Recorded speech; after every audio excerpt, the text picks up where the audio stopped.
बिस्मिल्लाहिर्रहमानिर्रहीम। अस्सलाम वालेकुम नाज़रीन, आप यूट्यूब चैनल देख रहे हैं। मैं इमरान खान हूँ। सबसे पहले तो ये कि अपोजिशन ने महमूद खान अचकज़ई और अल्लामा राजा नासिर अब्बास साहब को मुज़ाकरात का मुकम्मल इख्तियार दे दिया।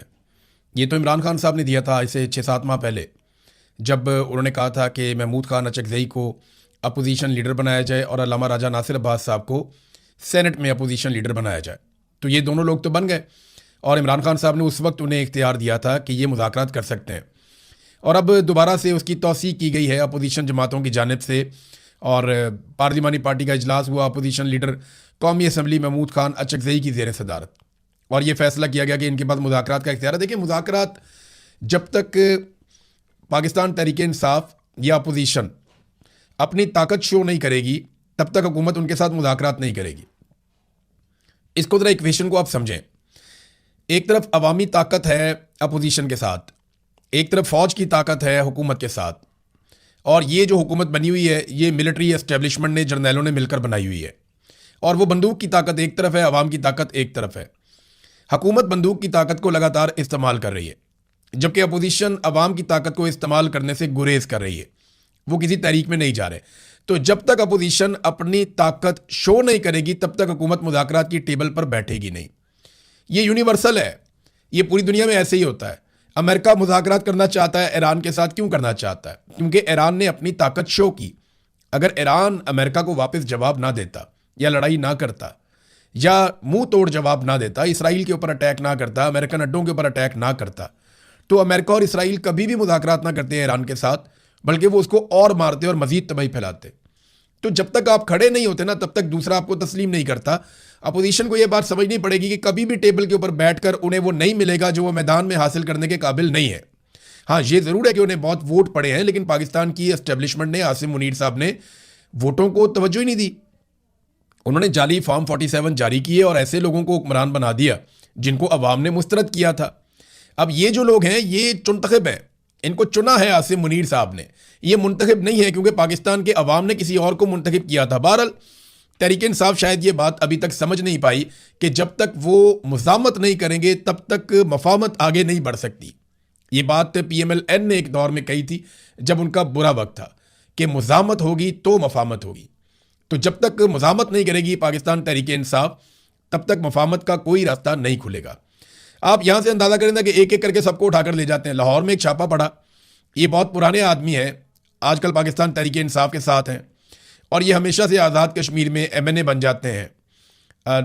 जो उनकी मखसूस नशस्तें हैं जो बाहर से, जिसमें इलेक्शन होता है, मुहाजिरों वाली सीटें, वहाँ पे वो MNA बन जाते हैं। गुलाम महिउद्दीन दीवान साहब, पुलिस वहाँ पे जाती है क्योंकि अब ये तहरीक इंसाफ के साथ हैं। पुलिस जाती है, उनके दरवाजे पे खड़ी हो जाती है, वहाँ पे दरवाजे खटखटाती है, ऊपर से फलांगते हैं। सारी वीडियो देखी मैंने। छलांगे मार के पुलिस वाले घर के अंदर दाखिल हो जाते हैं, दरवाज़ा तोड़ देते हैं, खोल देते हैं, अंदर घुस जाते हैं और गुलाम महिउद्दीन दीवान साहब को पकड़ के ले जाते हैं। ये इलेक्शन होने जा रहा है आज़ाद कश्मीर में, और ये इलेक्शन की रिहर्सल है। पहले इलेक्शन होते थे ना तो गहमा गहमी होती थी, जलसे जुलूस इस किस्म की चीज़ें होती थी, बैनर पोस्टर तकारीब होती थी, गहमा गहमी होती थी इलेक्शन की। अब इलेक्शन की निशानी ये है कि जो सबसे मकबूल पॉलिटिकल पार्टी है पाकिस्तान तहरीक इंसाफ, उसके बंदे उठाए जा रहे होंगे हर तरफ, और हर तरफ कागजात छीने जा रहे होंगे, बंदे अगवा हो रहे होंगे, बंदे गिरफ्तार हो रहे होंगे। और जो इमरान खान के मुकाबले में पॉलिटिकल पार्टी हैं वो बेचारे तो जलसे जुलूस करने के काबिल भी नहीं रहे। उनकी ये हालत हो गई है उनकी अपनी हरकतों की वजह से। ज़रा गिलगित बल्तिस्तान वाले लोगों से गुजारिश है करीब करीब आ जाएं और ज़रा गौर से सुने, इसलिए कि अब मैं सारी पॉलिटिकल पार्टीज़ के इंतखाबी निशान आपको बताने वाला हूँ। मुस्लिम लीग नून का इंतखाबी निशान है शेर, और पीपल्स पार्टी का इंतखाबी निशान है तीर। और पाकिस्तान तहरीक इंसाफ से एक मरतबा फिर इंतखाबी निशान छीन लिया गया। तो उनका इंतखाबी निशान क्या है, ये ज़रा आप सुन लें कि कहाँ पे अगर कोई वोट डालना चाहता है पाकिस्तान की मिलिट्री एस्टेब्लिशमेंट के ख़िलाफ़, और अगर कोई इस वक्त वोट डालना चाहता है फ़ौजी जर्नैलों की मुदाखलत के ख़िलाफ़, तो वो कहाँ वोट डाल सकता है। गिलगित 1 यहाँ पे इंतखाबी निशान है जी खैमा, ये PTI का। गिलगित 2 यहाँ पे ट्रांसफार्मर है। गिलगित 3 वाले सुन लें, यहाँ पे शांति टोपी। और नगर 1 वाले मीनार के निशान पे, नगर 2 वाले खैमा के निशान पे, और हुंजा की जो सीट है वहाँ पे निशान है क्रिकेट की विकेट, और स्कर्दू की जो सीट है वहाँ निशान है क्रिकेट की विकेट, और स्कर्दू 2 जो सीट है वहाँ पे निशान है खैमा। स्कर्दू 1 में क्रिकेट विकेट है, स्कर्दू 2 में खैमा है, स्कर्दू 3 में खैमा है, स्कर्दू 4 में क्रिकेट की विकेट है, और उसके बाद खरमंग, यहां पे इंतखाबी निशान जो पाकिस्तान तहरीक इंसाफ के हमायत याफ्ता उम्मीदवार का है वो नलका है। फिर शिगर की जो सीट है वहां पे इंतखाबी निशान है मेडल, ये जो गले में डालते हैं मेडल वो। फिर अस्तोर की जो सीट है उसका इंतखाबी निशान है शांति टोपी। फिर दियामिर 1 में इंतखाबी निशान है क्रिकेट की विकेट। दियामिर 2 में इंतखाबी निशान है क्रिकेट की विकेट। दियामिर 3 में इंतखाबी निशान है क्रिकेट की विकेट। और दियामिर 4 में इंतखाबी निशान है क्रिकेट की विकेट। यानी दियामिर में जो भी एस्टेब्लिशमेंट के खिलाफ या जर्नैलों की सियासत के खिलाफ वोट डालना चाहता है वो क्रिकेट की विकेट के ऊपर वोट डाल दे पूरे दियामिर में। फिर जनाब गेजर 1, ये बहुत खूबसूरत इलाका है, बड़ा शानदार, मुझे बड़ा मजा आया था यहां जाके। गेजर 1 में चारपाई इंतखाबी निशान है। गेजर 2 में ताला इंतखाबी निशान है। गेजर 3 में चिमटा इंतखाबी निशान है। गांचे 1, ये सियाचिन के करीब, मैं यहां पे भी गया हूं। गांचे 1 में इंतखाबी निशान है नलका। गांचे 2 में इंतखाबी निशान है क्रिकेट की विकेट। और गांचे 3 में इंतखाबी निशान है क्रिकेट की विकेट। और ये सारी जो तफसीलात हैं ये बताई हैं गिलगित बल्तिस्तान के साबिक वज़ीर आला खालिद खुर्शीद साहब ने। तो ये जनाब MWM के साथ पाकिस्तान तहरीक इंसाफ का इत्तेहाद है और इन्हें ये इंतखाबी निशान मिले हैं और इन इंतखाबी निशानात के ऊपर ये इलेक्शन लड़ेंगे सारे मिलकर। तो गिलगित बल्तिस्तान वाले याद रखें कि अगर उन्होंने पाकिस्तान की मिलिट्री एस्टेब्लिशमेंट को एक मरतबा फिर शिकस्त देनी है जैसा कि पाकिस्तानियों ने दी थी 8 फरवरी 2024 को, अगर आप वैसे शिकस्त देना चाहते हैं, देखिए मैं ये जानता हूं कि गिलगित बल्तिस्तान में हर कोशिश की जाएगी, सारे हथकंडे अपनाए जाएंगे, पूरा जोर लगाया जाएगा और किया यह जाएगा कि किसी तरह भी एंटी एस्टेब्लिशमेंट या जर्नैलों की ख्वाहिशात के खिलाफ कोई हुकूमत ना बने। लेकिन अगर अवाम इकट्ठी हो जाए और वो इस बात पे मुत्तफिक हो जाए कि उन्होंने अपना मैंडेट नहीं जाने देना तो बड़ी मुश्किलात पैदा हो सकती हैं उनके लिए। फजलुर रहमान साहब, नाज़रीन बड़ी मजेदार खबर यह है कि फजलुर रहमान साहब एहतजाज कर रहे हैं महंगाई और लोड शेडिंग के खिलाफ। फजलुर रहमान साहब, आपको अपने खिलाफ एहतजाज करना चाहिए। आपकी पार्टी महंगाई और लोड शेडिंग के खिलाफ इसलिए एहतजाज नहीं कर सकती कि इन्हीं चीजों को बेहतर करने के लिए आपने इमरान खान की हुकूमत गिराई और अब साजिश का हिस्सा बने। और अब आप अपने मुंह से बता चुके हैं कि आपने पाकिस्तानी फौज के जर्नैलों के कहने के ऊपर उनके साथ बैठकर यह तय किया कि इमरान खान की हुकूमत को कैसे गिराया जाएगा। और जर्नैलों ने आपको जो हुक्म दिया ये आप खुद बता चुके हैं कि जनरल बाजवा ने और उस वक्त के DG ISI ने, जनरल फैज ने, इन लोगों ने आपको हुक्म दिया था कि इमरान खान की हुकूमत गिरा दी जाए और आपने इमरान खान की हुकूमत गिराकर PDM की सरकार बनाई थी। तो फजलुर रहमान साहब, आप एहतजाज नहीं कर सकते बल्कि आपके खिलाफ एहतजाज होना चाहिए। आज पाकिस्तान जिस सूरत हाल का भी शिकार है इसमें सबसे बड़ी रिस्पॉन्सिबिलिटी, जो सबसे बड़ा हाथ है किसी भी सियासतदान का, वो नवाज शरीफ का और आपका और आसिफ अली जरदारी का है। आप तीनों लोग बराबर के मुजरिम हैं और आप तीनों लोगों के ना सिर्फ केसेस खत्म हुए बल्कि आप बड़ी इंजॉय वाली जिंदगी पाकिस्तान में गुजार रहे हैं। आपकी तरफ तो कोई गर्म हवा भी नहीं आती। नाज़रीन, सुहेल अफरीदी साहब के हलफ उठाने के बाद से लेकर अब तक मुसलसल खैबर पख्तूनख्वा में ड्रोन हमले हो रहे हैं और इसके ऊपर अभी तक कोई कार्रवाई नहीं हुई। मुख्तलिफ इतलात के मुताबिक अब तक 50 के करीब ड्रोन हमले हो चुके हैं। सुहेल अफरीदी साहब जब आए थे तो उन्होंने बड़े ज़बरदस्त दावे किए थे कि वो ये करेंगे वो करेंगे। ड्रोन्स के ऊपर इमरान खान साहब ने FIR दर्ज करने का भी कहा था और कहा था कि ज़ीरो टॉलरेंस की पॉलिसी इस पर होनी चाहिए। लेकिन अब आप ये देखें कि सुहेल अफरीदी साहब की तरफ से खामोशी है, ना कोई मुकदमा दर्ज हुआ, ना किसी को जिम्मेदार ठहराया गया। उन्हें इसके ऊपर ज़रूर कार्रवाई करनी चाहिए थी, क्योंकि अगर तो उनका यह दावा था और वो इस दावे के साथ आए थे कि इमरान खान का हुक्म है कि ड्रोन हमले नहीं होंगे और ड्रोन हमले होंगे तो हम कार्रवाई करेंगे। अब ड्रोन हमले हो रहे हैं, अली अमीन गंडापुर के दौर से ज़्यादा हो रहे हैं और उसके ऊपर किसी किस्म की कार्रवाई सुहेल अफरीदी साहब की हुकूमत नहीं कर रही, जो उन्हें करनी चाहिए जैसे कि उन्होंने वादा किया था। नाज़रीन, कौमी असम्बली में एक शख्स ने वीडियो बना ली हनीफ अब्बासी की और उस वीडियो के ऊपर रोला पड़ गया। लड़ाई असल में दो हुकूमती लोगों की है, एक कोई नासिर भट्ट है और एक हनीफ अब्बासी है। इनका आपस में कोई झगड़ा चल रहा है। अब इसमें राणा सनाउल्लाह साहब का स्टेटमेंट बड़ा मजे का है। वो कमेटी बनी हुई है। राणा सनाउल्लाह साहब कहते हैं कि जनाब हम तो सजा देंगे, हम तो छोड़ेंगे नहीं उस बंदे को जिसने खिलाफ वर्जी की है कानून की और उसने यहाँ पे वीडियो बनाई है, उसके खिलाफ तो कानूनी कार्रवाई होगी। अब ये पार्लियामान का वो कह रहे तकद्दुस पामाल हुआ है। मेरा एक सवाल है राणा साहब, इसी पार्लियामान से नकाबपोश लोग आए और उन्होंने आईनी तरमीम के लिए यहाँ से MNAs को जबरी तौर पे अगवा कर लिया और इसी पार्लियामेंट के अंदर वो घुसे, इसको ब्रीच किया, यहाँ से बंदे उठाकर ले गए। उस वक्त तो आपकी पार्लियामान की तौहीन नहीं हुई थी। एक आदमी ने आके यहाँ पे वीडियो बनाई एक मिनिस्टर की, तो उस पर तौहीन हो गई। असल बात तो ये है कि तौहीन वो है जहां पे अरकान असेंबली को यहां से अगवा करके ले गए उठा के मारते कुटते हुए, और नकाब पोश दाखिल हुए कौमी असेंबली के अंदर। उस पर कभी भी गैरत नहीं जागी किसी की, पार्लियामान की तौहीन नहीं हुई।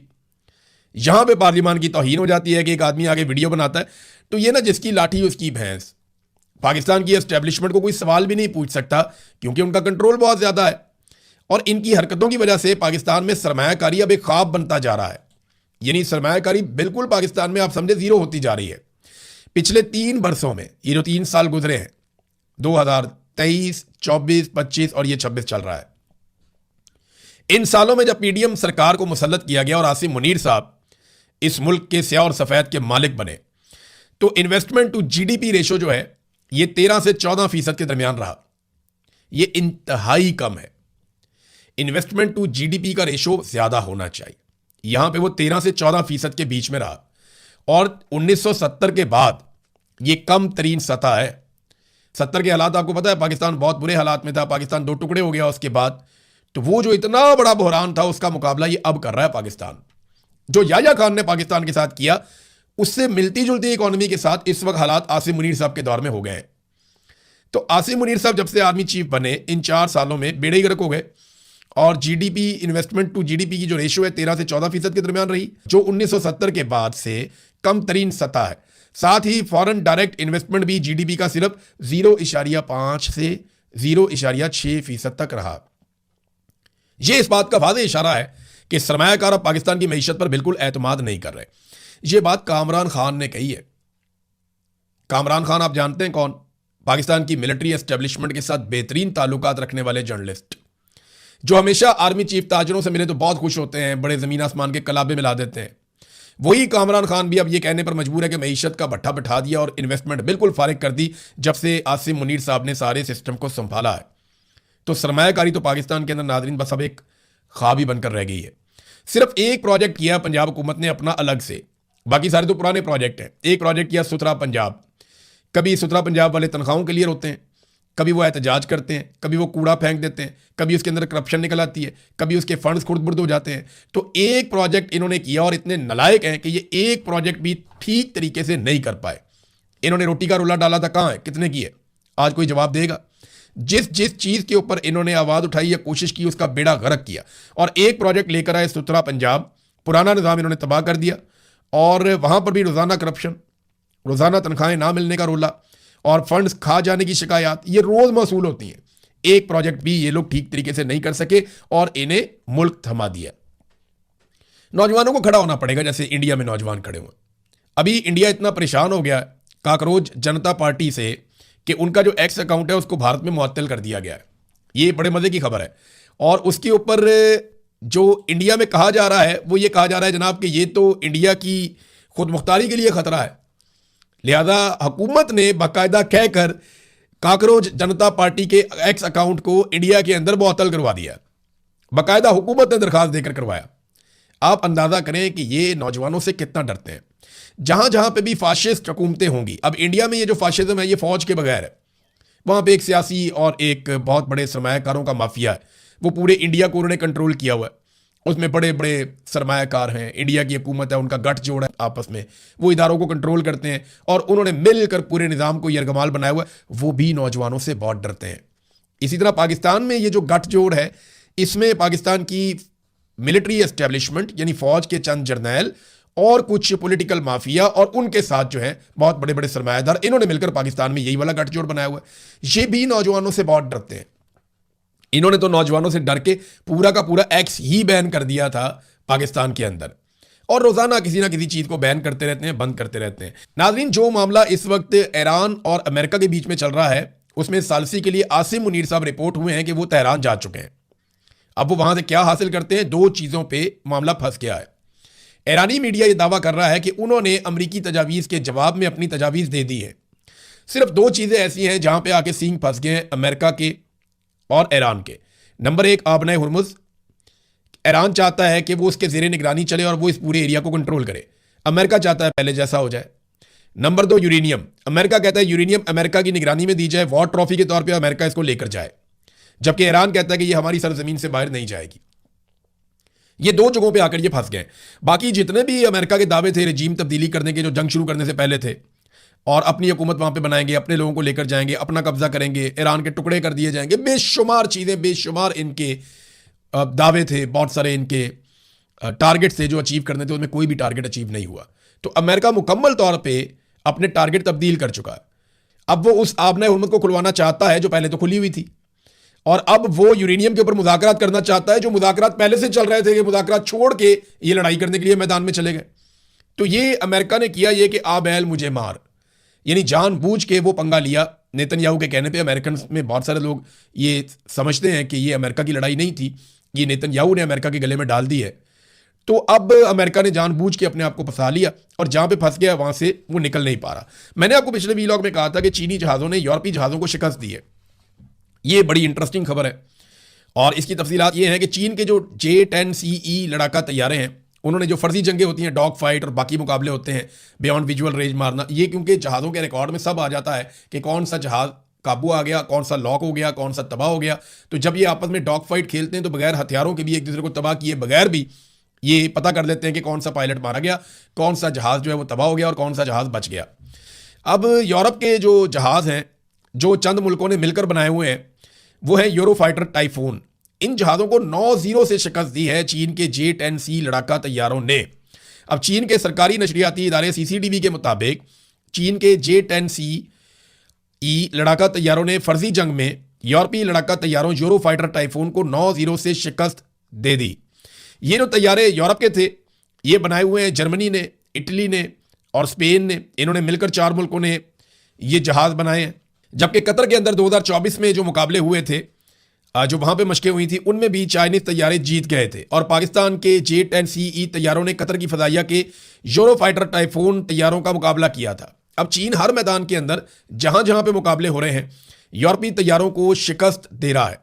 तो बड़े शानदार तरीके से चीन ने अपनी दिफाई ताकत को मनवाया है। और उसके बाद पाकिस्तान ने जब भारतीय तैयारे गिराए थे तो इन्हीं तैयारों को इस्तेमाल किया था, J-10CE। ये तैयारे पाकिस्तान ने 2017 में, चाइना ने इनको लॉन्च किया था, और इमरान खान साहब ने अपने दौर में चीन के साथ मुआहदा किया था कि ये तैयारे हमें चाहिए, क्योंकि भारत राफेल तैयारे ले रहा था, और फिर पाकिस्तान ने J-10CE तैयारे ले लिए और भारत ने राफेल ले लिए। फिर मुकाबला हुआ, फिर भारत के तैयारे गिर गए। तो चीनी जो लड़ाका तैयारे हैं, उन्होंने यूरोप के तमाम तैयारों से अपनी बालादस्ती साबित कर दी है। यूरोपीय तैयारों की मार्केट नीचे गिर रही है, चीन के तैयारों की मार्केट ऊपर जा रही है।